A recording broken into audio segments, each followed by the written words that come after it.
Hello friends, எப்படி இருக்கீங்க? நல்லா இருக்கீங்களா? இன்றைக்கி நம்ம கார்டன் பார்க்க ரெடியா?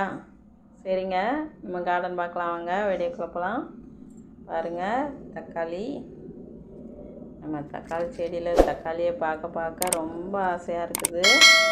தக்காளி இதுலேயும் ஒன்று பழுக்கிற மாதிரி வந்துருக்குறாங்க. நல்லா பழுத்ததுக்கப்புறம் தான் பறிக்கணும்.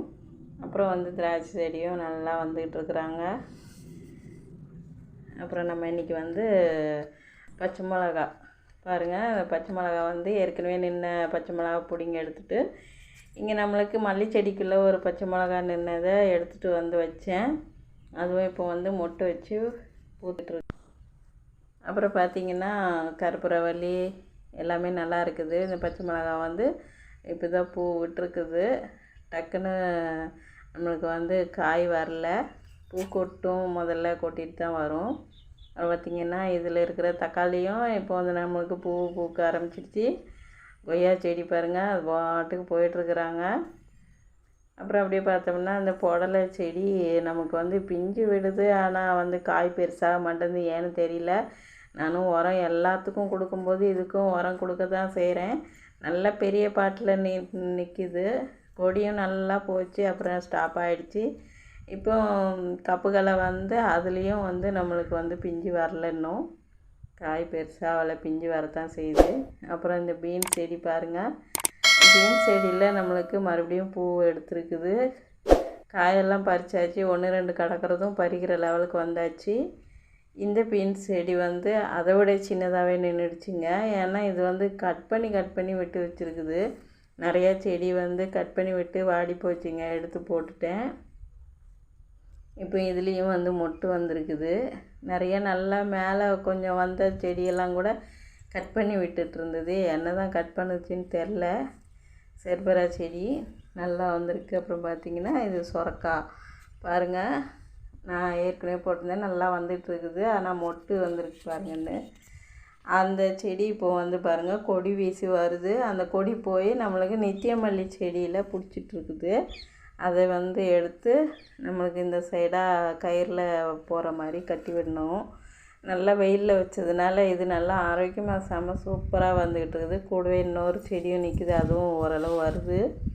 அப்புறம் பார்த்திங்கன்னா அவரைக்காய் நம்ம விதை போட்டதெல்லாம் பறிச்சாச்சுங்க. கொஞ்சம் காஞ்ச மாதிரி இருந்ததெல்லாம் கட் பண்ணி விட்டுட்டேன். அதாவது உடச்சி தான் விட்டேன்.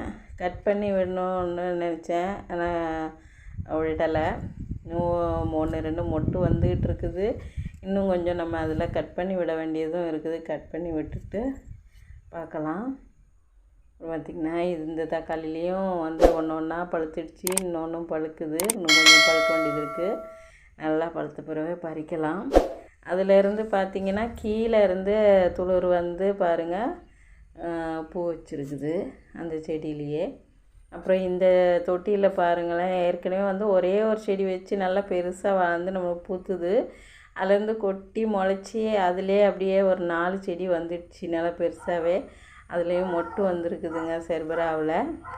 அப்புறம் இந்த புடலைங்கெல்லாம் நல்லா கப்புக்களை அடித்து வந்துக்கிட்டு இருக்குது.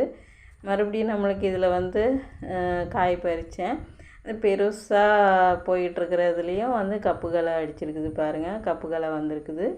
அது மட்டும் இல்லாமல் அந்த நேர்கலையும் நம்மளுக்கு செவுத்த பிடிச்சிக்கிட்டு போய்கிட்டே தான் இருக்கிறாங்க. நல்லா பாருங்கள், நல்லா போகுது. ஆனால் இப்போது பிஞ்சு இன்னும் விடலை, விட்ட பிறகு பார்க்கலாம். அப்புறம் பார்த்திங்கன்னா எல்லோ கலர் சாமந்தி மறுபடியும் ஒரு 4-5 மொட்டு பூத்துருக்கு. மொட்டு இருக்கிறதே தெரியல, ஆனால் எப்படி பூக்குதோ பூக்கும்போது தான் தெரியுது. அதையும் ஏதாவது சாப்பிட்டுடுது. மொட்டிலே கடிச்சிருக்கும் போல் இருக்குது. அது பூக்கும்போது அது போல் இருக்குது பாருங்கள்.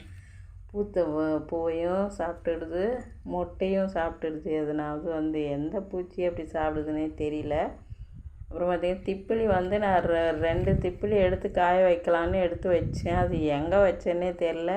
வீட்டு உள்ளே தாங்க வச்சுருந்தேன். காய அப்படியே இருந்து நிழல்ல இருந்து காயட்டும் பார்க்கலான்ட்டு.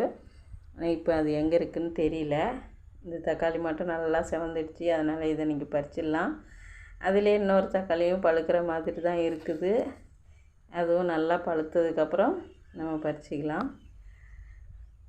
இப்போ பார்த்திங்கன்னா மேலே எல்லாம் தக்காளி காய் காய்ச்சி எல்லாத்தையும் பறிக்க ஆரம்பித்தாச்சு. காலியாக போகுது. இப்போ கீழே நம்மளுக்கு கப்புகள் அடித்து அதுலேயும் காய் வந்திருக்குதுங்க. சரிங்க, இன்றைக்கி இந்த வீடியோ இதோட முடிச்சிக்கலாம். நாளைக்கு பார்க்கலாம். நம்ம சேனல் புதுசாக இருந்தால் சப்ஸ்கிரைப் பண்ணிக்கோங்க. இந்த வீடியோ பிடிச்சிருந்தால் லைக் பண்ணுங்கள், ஷேர் பண்ணுங்கள், கமெண்ட் பண்ணுங்கள். தேங்க்யூ ஃபார் வாட்சிங். டாடா, பாய் பாய்.